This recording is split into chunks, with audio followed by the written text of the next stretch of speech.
1 Samuel, chapter 21. Now David came to Nob, to Ahimelech the priest. And Ahimelech was afraid when he met David, and said to him, "Why are you alone, and no one is with you?" So David said to Ahimelech the priest, "The king has ordered me on some business, and said to me, 'Do not let anyone know anything about the business on which I send you, or what I have commanded you. And I have directed my young men to such and such a place. Now therefore, what have you on hand? Give me 5 loaves of bread in my hand, or whatever can be found." And the priest answered David and said, "There is no common bread on hand, but there is holy bread, if the young men have at least kept themselves from women." Then David answered the priest and said to him, "Truly, women have been kept from us about 3 days since I came out, and the vessels of the young men are holy, and the bread is in effect common, even though it was consecrated in the vessel this day." So the priest gave him holy bread, for there was no bread there but the showbread, which had been taken from before the Lord, in order to put hot bread in its place on the day when it was taken away.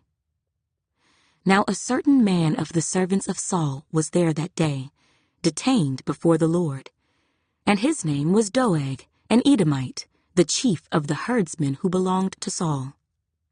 And David said to Ahimelech, "Is there not here on hand a spear or a sword? For I have brought neither my sword nor my weapons with me, because the king's business required haste." So the priest said, "The sword of Goliath the Philistine, whom you killed in the valley of Elah, there it is, wrapped in a cloth behind the ephod.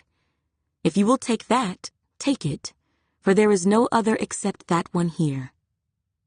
And David said, "There is none like it. Give it to me."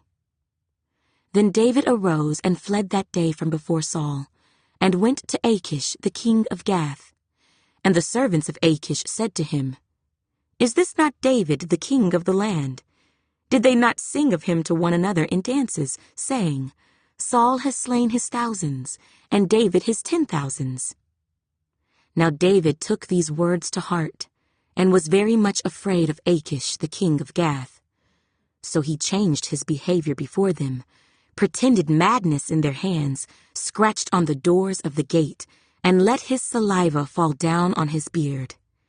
Then Achish said to his servants, "Look, you see the man is insane. Why have you brought him to me? Have I need of madmen that you have brought this fellow to play the madman in my presence? Shall this fellow come into my house?"